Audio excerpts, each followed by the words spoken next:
If you're thinking about quitting YouTube and you've done less than, say, 20 videos, then this video is hopefully for you. If you decide to quit YouTube after not recording that many videos because you're not getting that many views, it's almost like investing in the stock market and, making a small loss initially and then solidifying that loss by getting out of the market. If you were to quit and delete your channel, then those videos that you've recorded that you think aren't performing particularly well aren't going to get the chance to gain traction in the future. Most people quit before the compounding effect actually kicks in. The real people that are successful on YouTube aren't necessarily better than you, it's just because they stick around long enough for things to actually start happening. The first thing to address is it's normal to want to quit when you're not seeing the results that you want quick enough. Think about how many people join a gym, especially at this time of year. The start of the year, people join the gym and they're super motivated, super hyped, and a month in, they're not seeing the results that they wanted, and they start to lose motivation to continue, and ultimately they quit. And this is because people want to see results quickly, but the reality is that you have to put in reps when you go to the gym, and YouTube's kind of the same. Those early videos, you're maybe not going to see huge results from those, but they are laying down the foundations for your channel. That was exactly true for me. So I started my channel a year ago. In fact, I published my first video, I think it was a year today, since I published it. And I didn't see a huge amount of traction. And in fact, it took 53 videos before I actually had one video that actually moved the needle on my channel. And that was basically an outlier, and it's still my most viewed video to date. It accounts for over 100 of my, I think I've got 590 subscribers right now, and it accounts for 200 of my 1,000 watch hours. So a fifth of my watch hours, close to a fifth of my subscriber count. And that wouldn't have happened had I thrown in the towel before I published that 53rd video.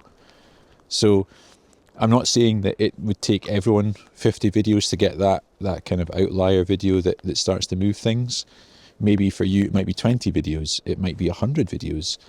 But the point is, unless you continue going with it and try new things, persevering, always thinking about your viewer, what is it they want to watch, and making videos for that person or for that audience. If you throw the towel in too early, then you're never going to see that happen. So that outlier video of mine, it hasn't only had those stats, the watch hours and the increase in subscribers. As a result of people watching that video, some of those earlier videos, which hadn't really done an awful lot, have increased in views as well. So I've seen a lot more traction on those videos, and there's been some subscribers from those videos. The truth of the matter is that when you're doing YouTube, when you start out, you think every video is going to be a success, or you're hoping for every video to be a success. But the truth is that it's actually a really small number of videos that significantly move things along. And that's true for even the big channels that you watch. If you go to your favorite YouTubers, I'm talking about people that have got, tens or hundreds of thousands of subscribers or even more, and you sort their videos by most popular, you'll see that actually relative to what is typical for them, there's only maybe a handful of videos that have really, been outliers, that have outperformed their average. And that is going to be true for everybody. And it'll be true for you as well. So if you keep going long enough, and if you keep thinking about who you're making videos for, am I making videos that they're going to want to watch? If you improve as you progress, so if you improve in your delivery, if you keep working on your packaging of your videos, so your titles and your thumbnails, then eventually one of those videos that you publish is going to outperform the others. And what that does is it compounds, because you've got this backlog of other videos that people who have stumbled across this outlier, who then think, okay, I'm going to go and see what else this person has to say. So those videos that you think have flopped actually start to creep up with views. And obviously the more videos you have, the more of those that are watched, the more watch hours you start to gain. I was sitting at, a couple of hundred subscribers only just a few months ago. And in the last few months, I've had 2 outliers that have done well. And I've seen a rapid increase to 600 or close to 600 subscribers in the last 2 months. So that's kind of a 400 subscriber leap. My watch hours have increased quite significantly. I'm still a little bit off getting monetized, but I've certainly seen a jump.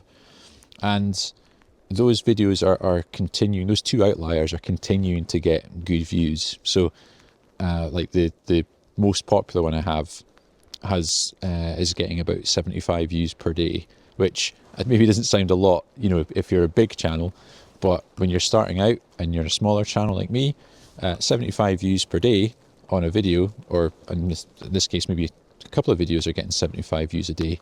That's all extra watch hours. There's people who are watching those videos for the first time that are then subscribing to the channel, so the subscriber count is starting to increase a little bit more rapidly than what it used to. So I guess my message for anyone who is relatively new, that's maybe sitting, having done, 20 to 50 videos and are questioning whether it's worth it, I would say that carry on, persevere. I watched videos about this before, and the kind of, if you stay in it long enough, it starts to pay off. And even I questioned the people that I was watching talking about this topic. But I've seen it myself now. Have I gone viral? No. Do I need to go viral? I don't think I do, because I've seen what the compounding effect can do for your channel in terms of growth. So if you're looking to monetize a channel, if you're looking to grow a business from a channel, you don't need to have a viral video that suddenly gets tens or hundreds of thousands of views. If you get that, then great, but you don't need to have that. The truth is that out of all your videos, if you get to, like I did, get around 50 videos plus, even just 1 or 2 outperformers will significantly start to move the needle on your channel in terms of growth.